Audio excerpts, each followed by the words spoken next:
தமிழ்நாட்டு அமைப்புக்கும் நான் மறுமலர்ச்சி திராவிட முன்னேற்ற கழகத்தின் சார்பில் நன்றியை தெரிவித்துக் கொள்கிறேன். இன்றைய அண்ணாவினுடைய பெருமைகளை, அண்ணா சாதித்த சாதனைகளை இங்கே பட்டிமன்றத்தின் மூலமாக, கருத்தரங்கத்தின் மூலமாக எங்கள் பேச்சாளர்கள் அருமையாக பதிவு செய்கிறார்கள்.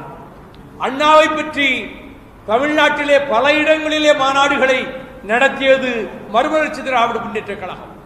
இந்தியாவினுடைய தலைமை அமைச்சர் அடல் பிஹாரி வாஜ்பாய் அவர்களையும் அன்றைய துணை பிரதமரும் உள்ளாட்சி அமைச்சருமான, உள்துறை அமைச்சருமான எல்.கே. அத்வானி அவர்களை, ஈழத் தமிழர்களுக்காக பேருதவி செய்த ஜார்ஜ் பெர்னாண்டஸ் அவர்களை, பல தலைவர்களை இங்கே 98ஆம் ஆண்டு செப்டம்பர் 15 கடற்கரையிலே விழா நடத்தி அதற்கு அவர்களை அழைத்துக் கொண்டு வந்து லட்சக்கணக்கான மக்கள் இங்கே கடற்கரையிலே கூடுவதற்கு அண்ணா பிறந்தநாள் விழாவை தந்தை பெரியார் அண்ணா பிறந்தநாள் என்று சொல்லி அது மிகப்பெரிய மாநாடாக நாங்கள் நடத்தி காட்டினோம்.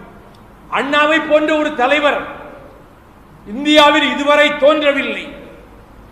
உலக தலைவர்கள் வரிசையிலே பேரறிஞர் அண்ணா அவர்கள் தலை சிறந்த தலைவர், ஈடு இணையற்ற எழுத்தாளர், பேச்சுக்கு தலைப்பு இல்லை என்று சொன்னபோது அவர் தலைப்பு இல்லை என்ற பொருளிலேயே 1.5 மணி நேரம் பேசினார்.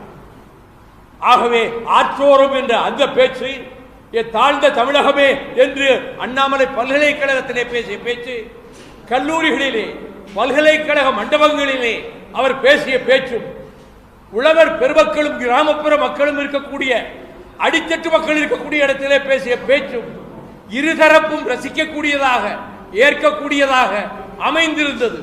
அப்படிப்பட்ட அண்ணா அவர்கள் அவருடைய பாராளுமன்றத்திலே ஆற்றிய உரைகள்